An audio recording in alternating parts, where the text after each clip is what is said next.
Hello दोस्तों, स्वागत है आप लोगों का आपके अपने यूट्यूब चैनल डिप्लोमा वाला पर। दोस्तों, आज की इस वीडियो में हम लोग जो टाइम एंड डिस्टेंस का बचा हुआ क्वेश्चन था उसको सॉल्व करेंगे, यानी 59 से लेकर के 69 तक के प्रश्नों को सॉल्व करेंगे। बाकी जो भी बचा हुआ क्वेश्चन है वो कंप्लीट हो जाएगा, तो टाइम एंड डिस्टेंस इस वीडियो में कंप्लीट हो जाएगा। इसके बाद से हम लोग शुरू करेंगे बोट एंड स्ट्रीम। तो देखिए 59 नंबर का क्वेश्चन क्या कह रहा है कि स्टॉपेज को छोड़ करके एक बस की गति क्या है 60 किलोमीटर प्रति घंटा, और स्टॉपेज सहित यह गति क्या है 48 किलोमीटर प्रति घंटा। तो बस प्रति घंटे कितने मिनट की रुकती है। तो देखिए इसके लिए हमने आपको एक फार्मूला बताया था।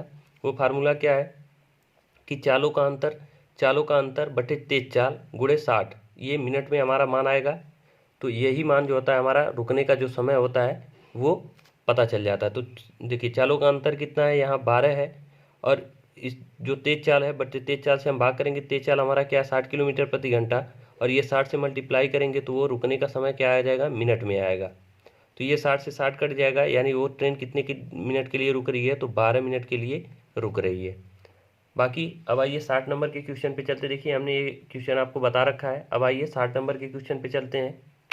देखिए अभी पिछले वीडियो में हमने आपको एक क्वेश्चन बताया 58 नंबर का। 58 नंबर के क्वेश्चन में जो कहा गया था सेम वही क्वेश्चन है। यहाँ पे कह रहा है कि एक छात्र ने 30 किलोमीटर की दूरी 3 घंटे में आंशिक रूप से और 4 किलोमीटर प्रति घंटे की गति से पैदल, और शेष जो दूरी है, मतलब कहने का मतलब ये है 3 किलोमीटर की दूरी वो 3 घंटे में तय करता है। तो 30 किलोमीटर की दूरी 3 घंटे में तय करता है। तो फिर कह रहा है कि आंशिक दूरी 4 किलोमीटर प्रति घंटे की दर से वो पैदल, और शेष दूरी 12 किलोमीटर प्रति घंटे की गति से साइकिल से तय करता है। तो पैदल तय की गई दूरी और साइकिल से तय की गई दूरी का अनुपात हमें निकालना है। तो इसको हम कैसे करेंगे, आइए देख लेते हैं। इसके लिए हमने क्या एलिगेशन मेथड बताया था, बेसिक भी उसको समझाया था कि उसको हमने कैसे किया था, लेकिन यहाँ पे एलिगेशन मेथड भी हमने आपको समझा रखा है।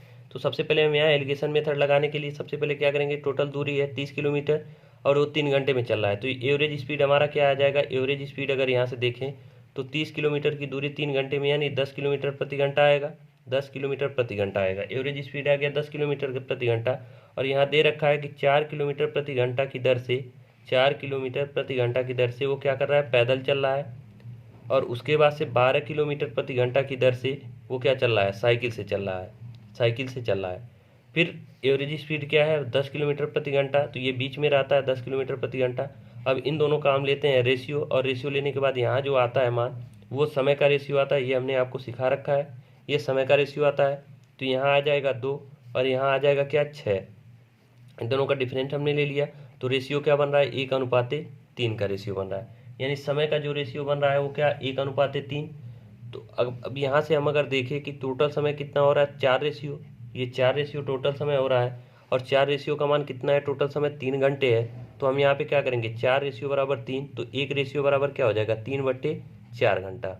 1 रेशियो का मान 3/4 घंटा हो गया। तो यहाँ से अगर हम फाइंड आउट करें कि 2 रेशियो का मान क्या होगा, यानी टाइम ये हमारा 2 रेशियो है, तो दो रेशियो का हम पहले टाइम निकाल लेंगे।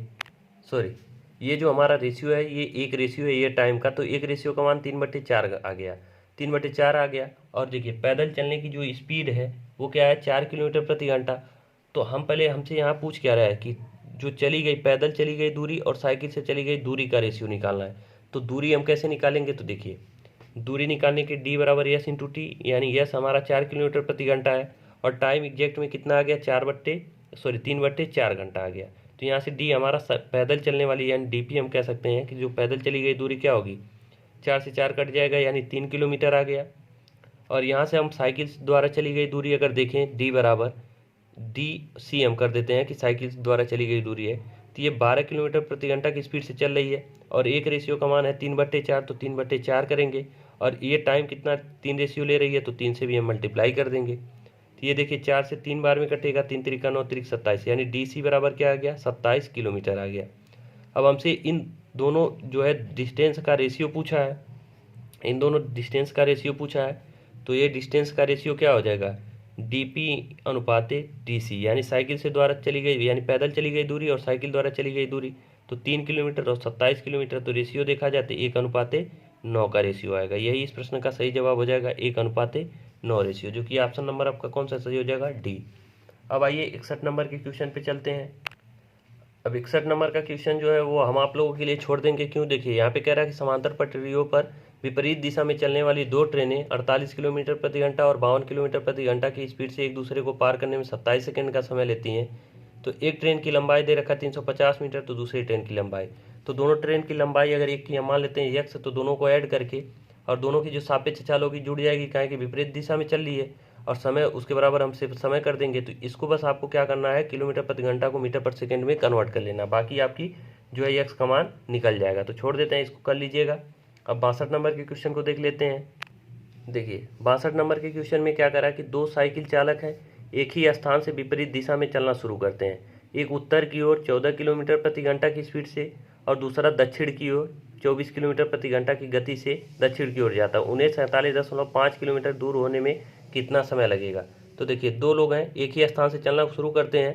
तो एक क्या करता है, 14 किलोमीटर की प्रति घंटा की स्पीड से क्या चलता है, ऊपर की ओर चलता है, यानी उत्तर की ओर चलता है, और दूसरा दक्षिण की ओर चलता है 24 किलोमीटर प्रति घंटा। तो कह रहा है कि इन दोनों के बीच डिस्टेंस जब 47.5 किलोमीटर होगी तो कितना समय लगेगा। 47.5 किलोमीटर की जो डिस्टेंस होने में इन दोनों के बीच गैप होने में कितना समय लगेगा। तो हमारा टोटल दूरी दे रखा है 47.5 और समय हमें निकालना है, टाइम निकालना है। तो टी बराबर क्या होता है, डी/एस। तो डी हमारा 47.5 है और स्पीड हमारा क्या होगा, इन दोनों का देखिए एक दूसरे के अपोजिट है, तो मतलब इन दोनों का सापेक्ष चाल क्या होगा, जुड़ जाएगा। तो 24 और 14 के अगर हम जोड़ दें तो ये कितना हो जाएगा, 38 किलोमीटर प्रति घंटा। अब इसी को हम सॉल्व कर लेंगे तो हमारा आंसर आ जाएगा। तो इसको देखिए, इसको हम कैलकुलेट करेंगे तो ये आपका आ जाएगा 2 से, देखिए 19 से इसको काटेंगे तो 19 से 2 बार में कटेगा, और ये 19 से काट देंगे तो आपका 2.5 बार में कटेगा। कितनी बार में, 2.5 बार में कट जाएगा। अब इसको देखिए, इसको हम सॉल्व करने के लिए 25/20 कर देंगे और ये 25/20 घंटे में आएगा। तो देखिए इसको हम काटने के लिए क्या करेंगे, t बराबर 20 एकम 20 और ये 5/20 हो जाएगा। अब इसको हम देखिए 1 घंटा और इसको हम मिनट, ये घंटे में है तो इसको मिनट में कन्वर्ट करेंगे, यानी 20 से कटेगा 3 बार में, तो ये 1 घंटा 15 मिनट, 1 घंटा 15 मिनट आपका आंसर आ जाएगा। यानी कि उन दोनों के बीच 47.5 किलोमीटर की दूरी होने में कितना टाइम लगेगा, 1 घंटा 15 मिनट का टाइम लगेगा। आप ये कह सकते हैं 1 घंटा 15 मिनट, या देखिए आपका दिया है कि 1 घंटा 1/4 घंटा, सॉरी 1 सही 1/4 घंटा, तो ये भी 1/4 को हम नहीं भी कन्वर्ट करेंगे तो देखिए ये 5/20 को हम काट देंगे तो 5 एकम 5 चौका 20, इसको मिनट में नहीं कन्वर्ट किया, सीधे दे दिया, तो यही आपका आंसर हो जाएगा।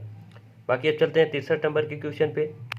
देखिए 63 नंबर का क्वेश्चन क्या कह रहा है कि दो शहरों के बीच की दूरी 8 घंटे में 55 किलोमीटर प्रति घंटा की स्पीड से तय की जाती है। तो टोटल डिस्टेंस हम दो शहरों के बीच की निकाल लेते हैं। तो दो शहरों की स्पीड जो है, दो शहरों की जो है बीच की दूरी क्या हो जाएगी, 8 घंटे में 55 किलोमीटर प्रति घंटा की स्पीड से चल रही है, तो ये क्या हो जाएगा 440 किलोमीटर, यानी दोनों के बीच की दूरी क्या हो जाएगी, 440 किलोमीटर हो जाएगी।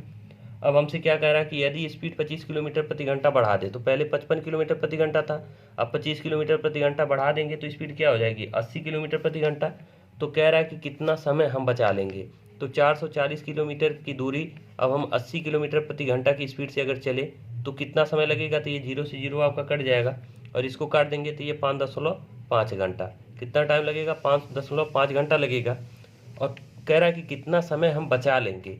तो देखिए अब 5.5 घंटा लग रहा है स्पीड बढ़ने के बाद, पहले कितना लग रहा था 8 घंटे, तो टाइम हमारा कितना बचा, 5.5 और 8 घंटे के बीच में टाइम कितने का अंतर है, तो 2.5 घंटे का अंतर है, यानी ऑप्शन नंबर सी सही हो जाएगा कि हम टोटल 2.5 घंटे का टाइम बचा लेंगे। 2.5 घंटे करने का मतलब क्या है, 2 घंटा 30 मिनट टाइम बचाएंगे। बहुत आसान क्वेश्चन था। अब आइए 64 नंबर के क्वेश्चन पे चलते हैं। देखिए 64 नंबर के क्वेश्चन में क्या कह रहा है कि एक ट्रक है 140 किलोमीटर की दूरी 35 किलोमीटर प्रति घंटा की गति से तय करता है। यह अगले 20 किलोमीटर को आधे घंटे में और अंतिम 30 किलोमीटर को 60 किलोमीटर प्रति घंटा की गति से तय करता है। तो ट्रक की क्या है, औसत गति। औसत गति निकालने के लिए फार्मूला हमारा क्या होता है, टोटल दूरी बटे टोटल समय। तो देखिए टोटल दूरी तो हमको यहाँ से पता चल जाएगा कि 140 किलोमीटर, फिर कह रहा है कि आगे 20 किलोमीटर जो है वो 30 मिनट और अंतिम 30 किलोमीटर, यानी 30 20 50 40 140 190, यानी टोटल दूरी तो 190 किलोमीटर आ जाएगी। अब रही बात समय की, तो पहले देखिए समय, पहला हम समय निकालेंगे t1, यानी t1 पहला समय क्या है 140 किलोमीटर की दूरी 35 की स्पीड से तय करेगा, तो टोटल समय कितना लगेगा 4 घंटा, 4 घंटा आ गया। और दूसरा क्या कह रहा है कि यह अगले 20 किलोमीटर 30 मिनट में तय करता है। तो अगला 20 मिनट जो है, सॉरी अगला जो है ये 20 किलोमीटर 30 मिनट में तय करता है। 30 मिनट का मतलब क्या है कि आधे घंटे, तो आधे घंटे में वो क्या करता है 20 किलोमीटर तय करता है। तो टाइम समय तो हमको पता ही है कि यहाँ पे टाइम t2 क्या हो जाएगा आधे घंटे यानी 1/2 घंटा, 1/2 घंटा। ये T2 हमको पता चल, T1 भी पता चल गया 4 घंटा, और अगला आधा घंटा।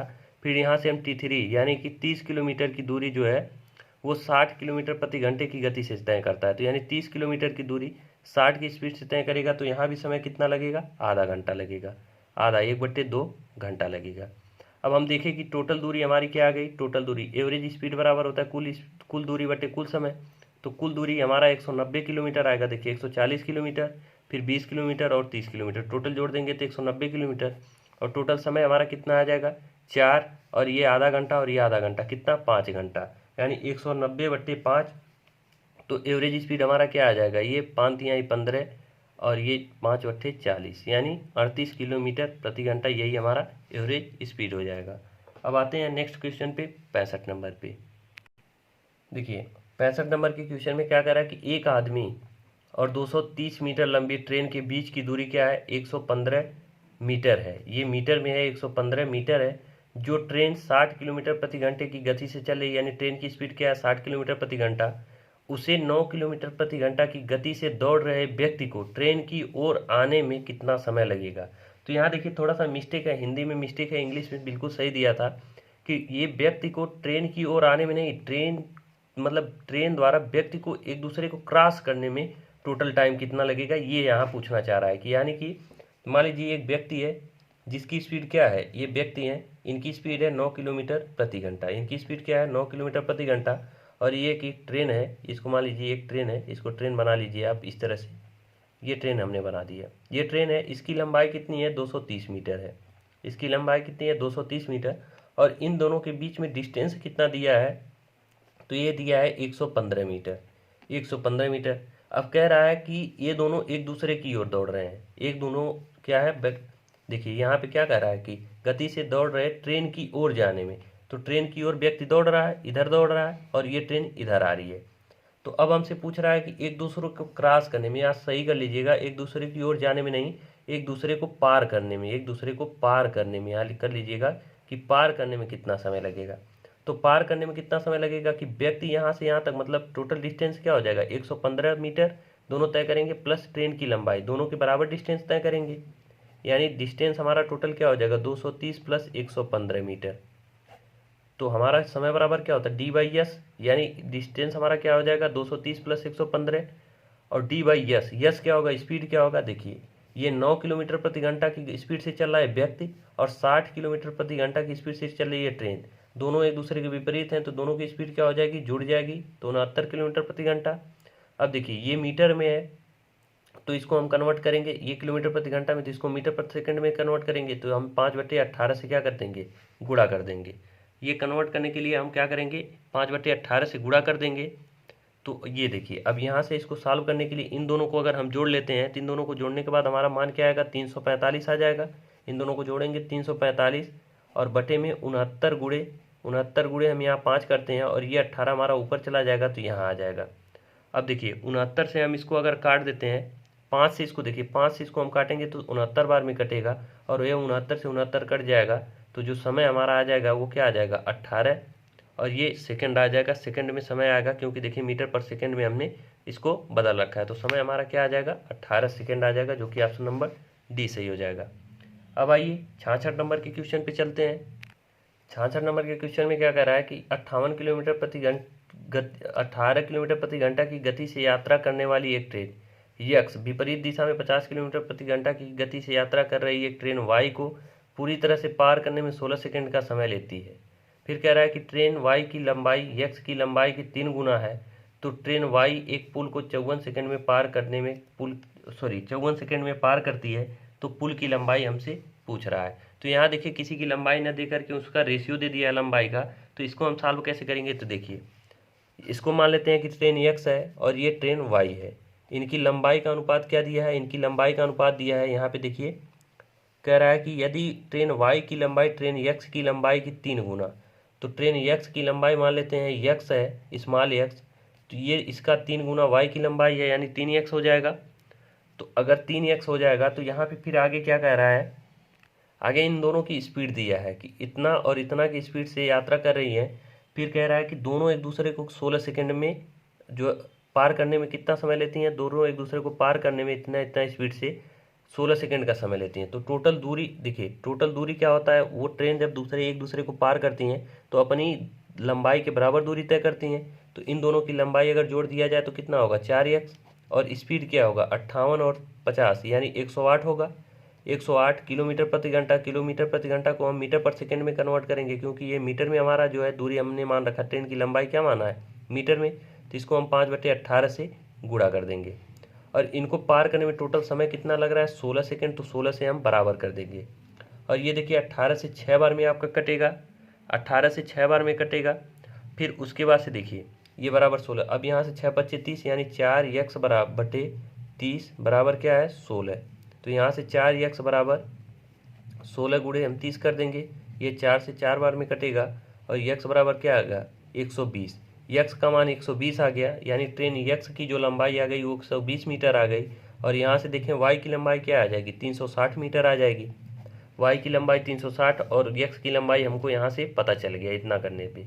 अब हमसे क्या कह रहा है कि यदि ट्रेन y की लंबाई सॉरी यहाँ पे कह रहा है कि ट्रेन y एक पुल को 54 सेकंड में पार करती है, तो पुल की लंबाई, तो देखिए ट्रेन y जो है अपनी लंबाई और पुल की लंबाई के बराबर दूरी तय करेगी इसको पार करने में।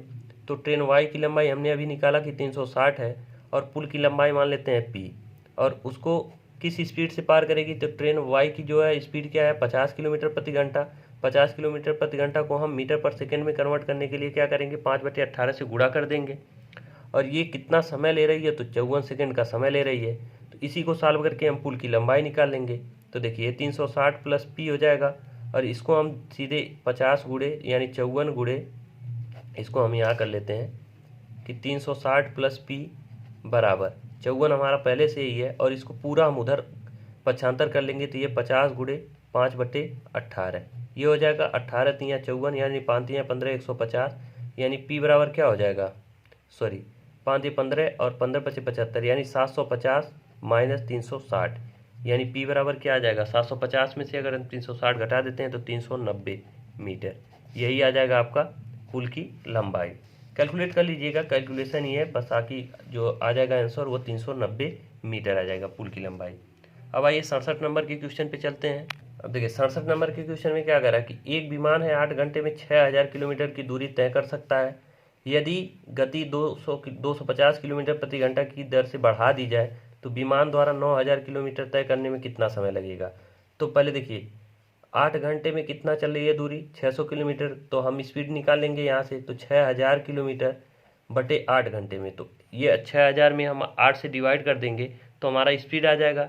स्पीड क्या आ जाएगा, इसको देखिए 750 आ जाएगा, ये 750 किलोमीटर प्रति घंटा। स्पीड क्या आ जाएगी, इसको डिवाइड करेंगे तो ये आ जाएगा 750 किलोमीटर प्रति घंटा। अब कह रहा है कि यदि स्पीड को 250 किलोमीटर प्रति घंटा बढ़ा दें, तो 750 से अगर हम इसको 250 किलोमीटर प्रति घंटा और बढ़ा दें तो ये टोटल 1000 किलोमीटर प्रति घंटा हो जाएगा। 1000 किलोमीटर प्रति घंटा कुछ है नहीं, स्पीड से लगाते हैं। तो कह रहा है कि 9000 किलोमीटर की दूरी, तो 9000 किलोमीटर की दूरी 1000 की स्पीड से चलेंगे तो कितना समय लगेगा, 9 घंटा लगेगा। यही आपका आंसर हो जाएगा कि 9 घंटा समय लगेगा। अब आते हैं 68 नंबर के क्वेश्चन पे। देखिए 68 नंबर के क्वेश्चन में क्या कह रहा है कि 100 मीटर की दौड़ में कमल ने विमल को 5 सेकंड से हराया। यदि कमल की गति इतना हो तो विमल की गति हमें निकालना है। तो देखिए बहुत ही आसान से क्वेश्चन है, बस यहाँ पे आपको ये सोचना है कि 100 मीटर की दौड़ है और अगर कमल 18 किलोमीटर प्रति घंटे की दौड़ से वो मतलब उसकी स्पीड है तो वो टाइम कितना लिया होगा। तो यहाँ पे हम कह सकते हैं कि कमल द्वारा लिया गया समय, कमल द्वारा लिया गया समय यानी कमल का टाइम क्या होगा। तो 100 मीटर की दौड़ है और वो 18 किलोमीटर प्रति घंटे की दर से यानी 5/18 से मल्टीप्लाई करके इसको क्या कर देंगे, कन्वर्ट कर लेंगे किस में, मीटर पर सेकेंड में। तो यहाँ से 18 से 18 कट जाएगा यानी 100/5, 100/5 यानी 20 सेकेंड लगेगा। 20 सेकेंड क्या लगेगा टाइम, 100 मीटर को दौड़ने में कमल को कितना समय लगेगा, 20 सेकेंड। अब कह रहा है कि ये विमल को 5 सेकेंड से आ रहा है, यानी विमल इससे 25 सेकेंड 5 सेकेंड लेट आया होगा, यानी 25 सेकेंड में आया होगा। 100 मीटर की दूरी जो है वो 25 सेकेंड में दौड़ के पार किया होगा। कहने का मतलब तो यही है कि अगर कमल उसको मतलब विमल को 5 सेकेंड से हरा रहा है तो ये अगर 20 सेकेंड में दौड़ रहा है तो 25 सेकेंड में दौड़ा होगा। तो अगर ये 25 सेकेंड में दौड़ा होगा तो विमल की हमसे स्पीड पूछ रहा है, तो विमल की स्पीड क्या हो जाएगी, 100 मीटर की दूरी है, 25 सेकेंड में दौड़ रहा है तो कितना स्पीड क्या हो जाएगा, 25 × 4 = 100 यानी 4 किलोमीटर प्रति घंटा हो जाएगा उसका स्पीड। सॉरी, ये किलोमीटर प्रति घंटा में नहीं होगा, 4 मीटर पर सेकेंड, क्योंकि ये मीटर है और ये सेकेंड है, तो 4 मीटर पर सेकेंड आएगा।